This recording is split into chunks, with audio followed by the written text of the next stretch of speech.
Hey everybody, how's it going? It is Matt and it is Maniac Monday. Yeah, I hope each and every one of you are having a great morning, evening, dawn, dare, dusk, all of that jazz. Please do like, share, and subscribe. I hope each and every one of you got to watch some awesome movies over the weekend. Hopefully something that you'd like to share with me and tell me that was really good, or did you watch something that I recommended? I'd like to know because I like to know if what you guys are watching and if my recommendations are helping you guys at all. I know some of you really like it. Greg, you've been watching my stuff. Of course, Kyle, you're always there. We got Justin hanging out now. We got a few others in there. We got the oh gosh, who else do we got? There's a few more that I need to bring that I'm forgetting their names right now, and I'm so sorry, everybody. But definitely bringing some new ones in here. We got Stephanie. She's awesome. She is one of my Facebook friends that once in a while hops over here and checks out my videos. So thank you, Stephanie, for checking them out. Do always remember, guys, that anytime if you're even more curious about the title that I have given for the day, please do look in the description box. As always, there's going to be a cast, director, the runtime, a small plot synopsis, and a link for the trailer or a clip for the film. So far, there's only been one movie that I haven't been able to find a trailer for, and that was last week, and that was I can't think of it off the top of my head now. But this one I had a little trouble finding one, but luckily I found after a little searching I found one. So awesome. The problem is if you type in the devil and trailer, it comes up with that stupid the one in the elevator that M. Night Shyamalan Ding Dong produced. That one. That guy. Don't get me started on him. His movies fucking suck.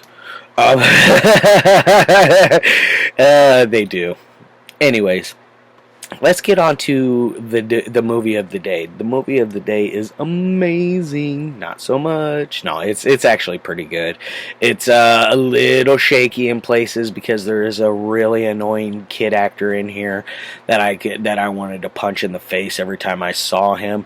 But that's most kid actors in movies. I think the worst go to Bob in House by the Cemetery and the kid in Godzilla's Revenge. Those two. Oh my God, those kids I want to just sock until their faces turn into bloody popcorn. That's how much I dislike those two kids in the film. It's mostly because of the stupid dialogue that they have and the way they deliver it. They're not really they're children. They're not the best of actors. Very rarely do you have a kid actor come along and they can deliver some lines and have a little bit of emotion behind it. But it does happen. So do keep that in mind. Everybody's got to start somewhere. Now, this one is from 1981. This cut's running an hour and 26 minutes. Stars Shao-Tung, Chou, Bao-Yu. Yeah, I'm not naming off all those names. And it's directed by Jen-Chieh, Shang. And this is The Devil. Yes, this is released by none other than Massacre Films. This is one of their newer releases. As a matter of fact, I think it might be their most recent release that they've done.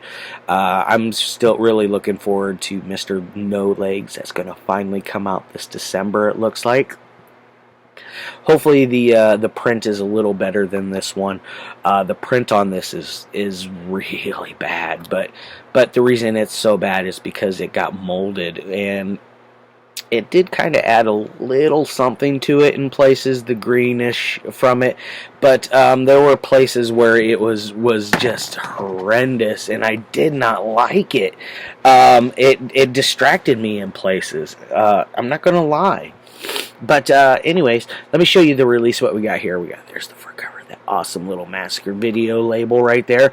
I always like their stuff because they always put everything they can into their releases. We got a nice little inside action there. This is a standard issue Blu-ray. What else? Here we go for the special features. There's a lot there for as far as what you get for content. You can watch I think it's like a VHS. It's a original camera negative, and an alternate video cut transfer.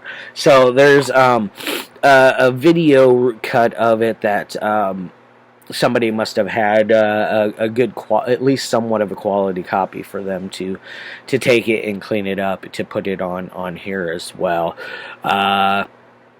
I didn't watch that one yet. I just got this the other day, and I've only watched the moldy green cut so far. Maybe I'll get to that eventually.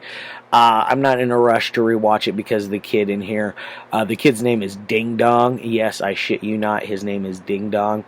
Ding Dong was a ding dong. I wanted to punch him in his ding dong because he was a stupid kid. He basically. He's like a bellboy for this hotel that he works for. The hotel is run by family members, and he basically, this guy comes in, gives him some money to go basically hook him up with this girl, and then at the whole time there's this other guy that's trying to get with her, which I didn't realize it till a little later in the film that it was her cousin. And it's like, whoa, dude, the cousin's gonna have some kissing cousins going on here. One of those weird things. I don't know what, if they're second cousin, first cousin, third cousin, twice cousin removed. I don't know, don't really care. They're still cousins. But yeah, they're trying to get with each other, or he's trying to get with her. But, this other guy comes in and kind of swoops. He kind of swoops in and steals her out from under him. And because he's a much more suave, handsome man with money and not tied to not a family member, not tied to the family whatsoever. After he starts courting her, they get married quickly thereafter. She doesn't realize it, but he has nefarious plans to do with this hotel, and what is he going to do with it? That's the point of it. In the meanwhile, we got all these crazy fever dreams going of these people that are spitting up worms, and they're having snakes and stuff like that come out of their bodies. It's really gnarly. That's like what the meat and potatoes is for this one. You gotta watch it for the gooey gore of it, because it does have some fun little effects. I'm not gonna lie. Do they still hold up to nowadays? Not so much, especially the girl, basically the suave guy. He may or may not have killed his previous female that he was with, and these guys are coming to find him, and he's running under a different name, blah blah blah, all that kind of stuff. And they are being slowly, each and every one of them are being essentially poisoned with this potion that makes them do all of that. Makes them what do they call it, the tame head cure, I believe. The tame head cure, I believe. I believe that's what it was. Very weird. Where was I going? They were getting poisoned slowly, one by one. They would see this woman here, as you can see her. She's got a really gnarly face. Her eye she's like missing her eyelid, so her eyeball is protruding out, and things of that nature. She's pretty gnarly. Doesn't stand up the best to today's times, but it's still very, very fun. The movie is a very, very, very slow start. I am not going to lie. It took me about 30 minutes to finally start getting into this movie. There was a couple little spots here and there before that was cool. There was some fun gore, but it took me a while to really get into the story, because there really was a lack of story at the beginning, other than these two dudes looking for this other guy, the suave con man that has come swooped in and is taking this girl away. It's other than that, there's barely any story. And well, the whole that story and the whole backstory of why they're looking for him. That's all it is. It's very basic. There's nothing, no crazy twists or turns in it. It tries to have a little twist in there for you, but it really doesn't try too hard because if you tried to take it as a twist, it falls flat. It's more of an unfolding than a twist. I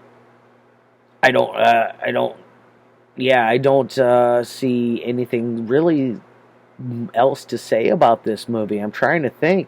No, I don't want to give away everything. So yes, do check it out. I'm going to roll over onto my rating side.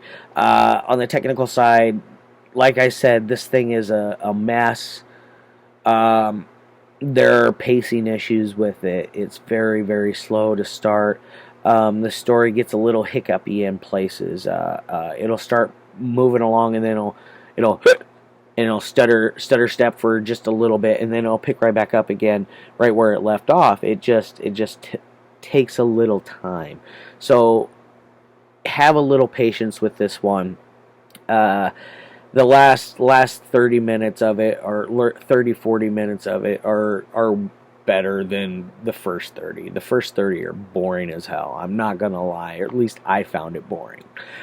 Justin didn't like it either. From what we've talked, he said he didn't really care for it either. He said it was very underwhelming, which yes, I agree. This is very underwhelming. It could have been so much better.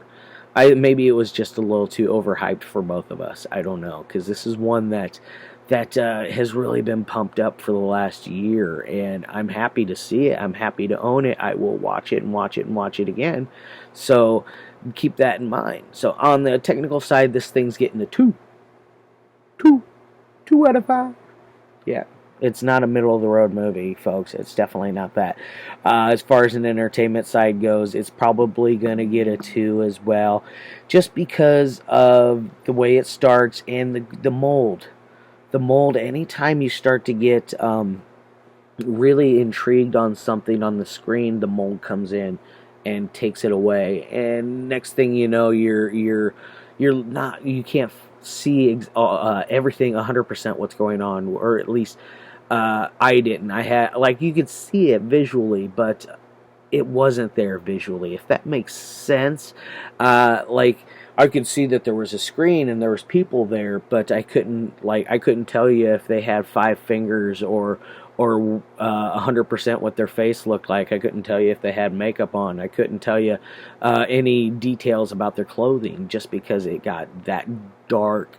Like, the lighting gets very, very dark, and like I said, the transfer, horrendous. But they did an amazing job with what they had. I applaud Massacre Video every time. I will always buy their product, not just as a collector, but as a collector. Their stuff is always good. It's always gold. It eventually goes out of print, and it starts getting worth some really stupid money, and you guys will kick yourself.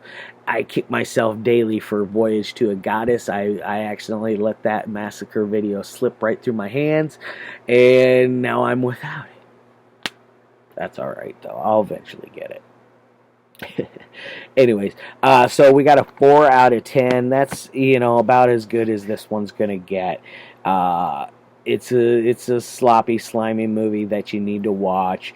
If you watch it with somebody that's like gets easily queasy, don't watch it with them, because they're gonna hate it, especially with the worms and the snakes coming out of their mouths and stuff like that.